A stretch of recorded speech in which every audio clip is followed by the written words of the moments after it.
नमस्कार, मैं हूँ प्रीति। स्वागत करती हूँ मेरे यूट्यूब चैनल प्रीति मोटिवेशन में। तो आज का वीडियो कुछ स्पेशल है। कुछ लोग इस वीडियो को सुपरस्टिशियस कहेंगे, लेकिन ये वीडियो मेरे पर्सनल एक्सपीरियंस पर बेस्ड है, तो मुझे लगा ये वीडियो आपके साथ ज़रूर शेयर करना चाहिए।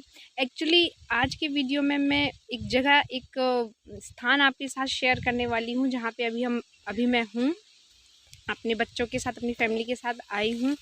वो जगह बहुत ही स्पेशल है। उस जगह के बारे में मुझे लगा आपको जानना बहुत ज़रूरी है। तो जहाँ हम आए हुए हैं उस जगह का नाम है मसादेव। मसादेव जैसे कि आपको पता होगा, जिन्हें इंग्लिश में मोल कहते हैं, मसे को। जैसे हमारे तिल होते हैं ब्यूटी स्पॉट, वैसे ही उसका थोड़ा बड़ा रूप जो छूने से विजिबल होते हैं, टच करने से विजिबल होते हैं। जैसे ये है, ये एक मसा है और ये एक तिल है। तो जैसे आप ये देख रहे हैं, इसे मसा कहते हैं। तो उन्हीं के नाम पर ये जो मेरे पीछे मंदिर देख रहे हैं आप, वो मसादेव है। वहाँ पर हम आए हुए हैं। इसके पीछे एक स्टोरी है जो मैं आपके साथ शेयर कर रही हूँ। तो स्टोरी शेयर करने से पहले आपसे एक रिक्वेस्ट है, यदि आप मेरे चैनल पर नए हैं तो मेरे चैनल को सब्सक्राइब ज़रूर करें और बेल आइकन को प्रेस करें, और वीडियो पसंद आएगा तो लाइक और शेयर ज़रूर करना। सो स्टोरी ऐसी है कि मेरा बेटा जो अभी 4 साल का है, लेकिन जब वो 1 से 1.5 साल के बीच में मैंने उसकी स्किन पर हल्के हल्के यहाँ पर और यहाँ पर मसे देखे। मसे नहीं, पर मुझे ऐसा लगा कि हो सकता है उस समय सर्दियाँ थी तो कैप लगा के रखते हैं बच्चे, तो स्वेटिंग की वजह से शायद कुछ एलर्जी हो गई, उसके स्पॉट है ये। मैंने ध्यान नहीं दिया। फिर इस ध्यान ना देने के गैप को 1 साल तक कंटिन्यू रखा। फिर मैंने अगली ठंड पे इस चीज़ को नोटिस किया कि वो जो 2-3 फुंसियाँ जैसी जिन्हें मैं सोच रही थी, या एलर्जी जिन्हें सोच रही थी, वो इस एरिया में पूरा फैल गई हैं। फिर मैंने अपने हस्बैंड से बात की कि ये शायद कुछ है, तो इन्होंने कहा कि शायद घमौरियाँ हो गई हों गर्मी की वजह से, तो वो होंगी।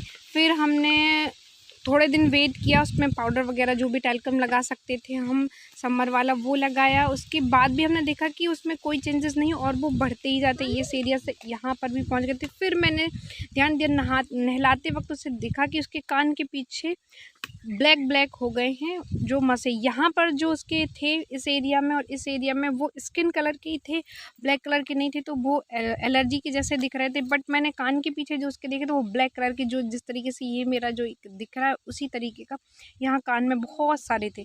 तब मैं थोड़ा सा परेशान हुई, और फिर मैंने इनको, हस्बैंड को कहा कि मैं बिल्कुल भी देरी नहीं करनी चाहिए, अब इन्हें डॉक्टर को दिखाना चाहिए। डॉक्टर के पास गए तो हमने पहले थोड़ा सा पता करने की कोशिश की, तो बोला कि इन्हें होम्योपैथिक डॉक्टर को दिखाइए आप। हम होम्योपैथिक के पास गए, वहाँ पे उन्होंने वही जो दवाइयाँ देती उन्होंने दी, हमने कंटिन्यू की 1-1.5 महीने। तो थोड़े से हल्के से मतलब कम होते दिखे, पर वो ठीक नहीं हुए। फिर उसके बाद हमने एलोपैथिक डॉक्टर से दिखाया, तो उन्होंने भी कुछ क्रीम्स वगैरह दी, कुछ सोप दी, ये लगाइए उससे ठीक हो जाएंगे। ये सब करते करते हमें 1 से 1.5 साल हो गया। उसके बाद भी हमने देखा कि वो ठीक नहीं, और ठीक नहीं हुए, वहाँ तक भी ठीक था, लेकिन वो पूरे फेस पर और हेड में, बालों के अंदर, यहाँ पर, मतलब इतना एरिया जो था वो पूरा कवर होने लगा धीरे धीरे। और यदि उनकी काउंटिंग की बात की जाए तो 1000 प्लस में हो गए थे। बहुत छोटे छोटे छोटे छोटे छोटे, इन्हें आप काउंट भी नहीं कर सकते। और इसको 2 साल हो गए, हम 2 साल से इस चीज़ को देखते रहे। मतलब जो भी हम कोशिश कर सकते थे हमने की। फिर उसके बाद हमने कोशिश की, पंजाब में थे हम, पंजाब में भी डॉक्टर को दिखाया, उसके बाद भी कोई रिलीफ नहीं मिला। फिर मिलिट्री हॉस्पिटल में दिखाया, वहाँ पे हमने बताया उनको कि हमने इतना सारा ट्रीटमेंट करा लिया है, फिर भी हमें कोई रिलीफ मिला नहीं। तो डॉक्टर ने कहा कि अभी जो मैं क्रीम दे रहा हूँ उसके बाद भी यदि ठीक नहीं होता है तो आपको बच्चे का लेज़र ट्रीटमेंट करवाना पड़ेगा, और एक एक मस्से पर, एक एक मोल पर वो लेज़र बीम डाली जाएगी, उससे ठीक किया जाएगा। तो मैं बहुत परेशान हो गई कि इतने छोटे बच्चे पर लेज़र बीम, लेज़र ट्रीटमेंट कैसे करवाया जाए। और उसका फिर मैंने डॉक्टर से पूछा कि इसके ठीक होने का परसेंटेज क्या है, तो उन्होंने सबसे बड़ी बात ये बोली कि 70 to 80% ही इसके चांसेस हैं कि ये ठीक होगा, अदरवाइज़ ये ठीक नहीं होगा। और दूसरी प्रॉब्लम ये थी लेज़र ट्रीटमेंट की, कि जो अभी दिख रहे हैं वो तो ठीक हो जाएंगे, लेकिन इसमें कोई गारंटी नहीं है कि आगे नहीं होंगे, आगे जो होने वाले हैं वो तो होंगे। तो मतलब वो ट्रीटमेंट भी सक्सेसफुल नहीं था। फिर हम घर आए थे, तो हमारे एक रिलेटिव हैं, उन्होंने ये इस बच्चे को देखा कि बहुत ज़्यादा कवर हो रहा है, तो उन्होंने हमें एडवाइस किया कि आप वहाँ जाइए मसादेव, वहाँ की मिट्टी लेकर आइए, और वो मिट्टी को लगाना है आपको नहाने से पहले 1 घंटे, और फिर आप बच्चे को नहला दीजिए। उससे ठीक हो जाएँगे। जब सुना तो बहुत ही ये था कि मतलब हो सकता है ऐसे ही बता रहे होंगे, लेकिन हम बहुत सारी जगह से थक हार चुके थे, डॉक्टर से हमने सारा ट्रीटमेंट करा लिया था। तो हमें अब ये था कि कहीं से भी बस ठीक हो जाए। तो मैंने हस्बैंड को कहा कि मैं नहीं जा पा रही हूँ, लेकिन आप बच्चे को लेकर जाइए और वो जहाँ जो बता रहे हैं वहाँ से आप मिट्टी लेकर आइए। फिर आए, उन्होंने भगवान जी के पास पूजा की और फिर वहाँ की मिट्टी लेकर आए। और फिर हमने भगवान जी से मतलब ये कोशिश की कि भगवान, मैं सब जगह से थक हार चुकी हूँ कि अब मेरे पास कोई ऑप्शन नहीं है, अब आप ही हो जो सब कुछ कर सकते। वो रोज़ जब भी मैं मिट्टी लगाती थी और मैं बस यही मन में भाव रखती थी और बच्चे को लगाती थी और मैंने प्रॉपर उसके लगाया। और मैंने मतलब मेरे लिए चमत्कार से कम नहीं थी ये बात, क्योंकि मैंने 5 दिन के अंदर विजिबल रिज़ल्ट देखे, जो किसी क्रीम, जो किसी ट्यूब या किसी मेडिसिन से नहीं देखे थे। वो मैंने विजिबल रिज़ल्ट देखे कि जो शाइन कर रहे थे मसें, वो धीरे-धीरे उनकी कम होते जा रहे थे और विदिन 1 मंथ मेरे बच्चे के सारे माथे के मसें गायब हो गए। तो आप खुद बताइए, क्या ये किसी चमत्कार से कम है, जिससे सारे डॉक्टर्स ने ये कह दिया था कि इसे लेज़र ट्रीटमेंट, और उसमें भी कोई इसका परमानेंट ट्रीटमेंट नहीं है कि ये ठीक ही हो पाएगा। और इस एक चमत्कारी मिट्टी से ये हुआ कि यहाँ पे तो मैं लगा पा रही थी मिट्टी, और आपको एक बात मैं ऐड करती हूँ इसमें कि यहाँ पर जो दिख रहे थे वहाँ पे तो मैं मिट्टी यहाँ वहाँ सभी जगह पे मैं लगा पा रही थी, क्योंकि आँख में भी कवर कर लिया था, नोज़ एरिया में कवर कर लिया था, यहाँ पूरा एरिया कवर कर लिया था। तो यहाँ जहाँ मैं लगा पा रही थी वहाँ तो मैं लगा रही थी, वहाँ के मसले ठीक हो रहे थे। पर मुझे ये था कि जो सिर के अंदर बालों में है, तो मैं कैसे उसको ठीक कर पाऊँ? वहाँ मैं लगा नहीं पा रही, या तो फिर इसको मैं सारे बाल निकलवाने पड़ेंगे, फिर एक-एक मस्से पे मैं लगाऊँगी तब होगा। लेकिन मैंने जब हेयर कट करवाया और फिर मैंने ऐसे ही चेक किया कि यहाँ के तो ठीक होने लगे, पर अंदर बालों के अंदर का क्या है? तो देखा कि वहाँ मैं मिट्टी नहीं भी लगा रही हूँ, फिर भी वहाँ के ठीक हुए।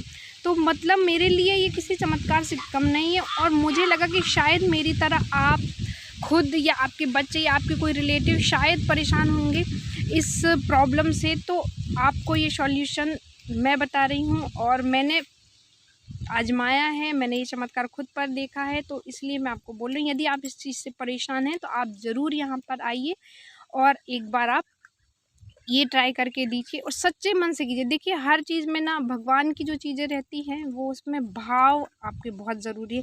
यदि आप सच्चे मन से आएँगे तो आपकी ज़रूर सुनवाई होगी, क्योंकि मेरी हुई है पूरी। तो मैं आपको यही बात बोलूँगी कि आप अपने मन में टेस्ट करने के लिए मत आइए कि मैं आऊँ, देखते हैं होता है या नहीं है। आप बस ये करके आइए कि मैं बहुत परेशान हो गई, भगवान जी अब हम आपकी शरण में, अब आप ही ठीक कीजिए, तो आपकी ज़रूर ये सुनवाई पूरी होगी। तो अभी मैंने ये स्टोरी बताई है, अब मैं आपको वो मंदिर दिखा रही हूँ, और जो मेरे एरिया से नहीं है, आउट ऑफ मतलब हमारे एरिया से है, तो मैं आपको यहाँ का पूरा एड्रेस बता दूँगी। आप यहाँ पर आइए और यहाँ पर आप अपना विनती कीजिए और मिट्टी लगाइए और आप ज़रूर ठीक होंगे, जैसा मेरा बेटा ठीक हो गया है। तो आइए मैं आपको उस मंदिर के दर्शन कराती हूँ। मिली जिसके सिर पे ये था माथे पर, और पूरे यहाँ पर थे। अभी मेरे पास बिफ़ोर की यदि कोई इमेज होगी तो मैं ज़रूर आपके साथ शेयर करूँगी, जो मैंने क्लिक करी थी। लेकिन अभी दिखाओ बेटा, यहाँ पर पूरे एरिया में यहाँ पूरे एरिया में था, यहाँ पर था, यहाँ पर, यहाँ और यहाँ पर, और सिर के अंदर तो थे ही। तो ये पूरा एरिया जो नेक के ऊपर का एरिया था सारा कवर था, सारा कवर था। अभी लेकिन सब कुछ क्लियर है। मैं आपको ये उस दिव्य मंदिर के दर्शन करा रही हूँ। देखिए, यहाँ पे कोई आडंबर नहीं है, कुछ नहीं है। एक छोटा सा मंदिर है, जिस आप देख सकते हो कितना पुराना सा दिख रहा है। और मैं भगवान जी के भी आपको दर्शन कराती हूँ, जो मसादेव हैं वो। ये देखिए, ये मसादेव हैं। बस इन्हीं का प्रसाद वगैरह चढ़ाना रहता है, इन्हीं को हम विनती करते हैं, इन्हीं को हम भगवान जी को बोलते हैं कि भगवान हमारी मनोकामना ये है, इन्हें पूरी कीजिए। और इसके अलावा और कुछ नहीं। ये हाँ, यहाँ का एक ये है कि जब ठीक हो जाते हैं उसके बाद यहाँ पर नमक और तेल चढ़ाया जाता है। ये देखिए, नमक का पैकेट रखा हुआ है, तेल रखा हुआ है, तो ये यहाँ पर चढ़ाया जाता है जब आप ठीक हो जाते हैं। यहाँ का कोई विशेष, यहाँ पे कोई पंडित जी नहीं है, कोई पुजारी नहीं है, पर ये अपने आप में एक विशेष है। आप देखिए, यहाँ दूर दूर तक कोई घर नहीं है, एक खेत है, ये खेत है बस, और दूर दूर तक कुछ नज़र नहीं आ रहा है। यहाँ से आपको यहाँ की मिट्टी लेकर जानी होती है। इसी मिट्टी को आपको अपने बच्चे को या जो भी है जिन्हें लगाना, मैंने अपने बच्चे को लगाया नहाने से 1 घंटे पहले और फिर उसको हमने नहला दिया। ये था मंदिर, आपने देखा। कोई यहाँ पे आडंबर नहीं है, कुछ नहीं है, सीधा साधारण एक मंदिर है। यहाँ पर खेत है और दूर दूर तक यहाँ पर कोई घर नहीं है, कुछ नज़र नहीं आ रहा है, पर अपने आप में विशेष है। आप ज़रूर आइए, यदि आपको लग रहा है कि आपके लिए ज़रूरी है ये यहाँ पर आना, आपकी ज़रूरत है, तो आप ज़रूर आइए और ठीक हो जाइए। तो ये था मेरा आज का वीडियो। यदि वीडियो पसंद आया तो लाइक और शेयर ज़रूर कीजिए और मेरे चैनल को सब्सक्राइब कीजिए। मिलते हैं अगले वीडियो में। Bye bye.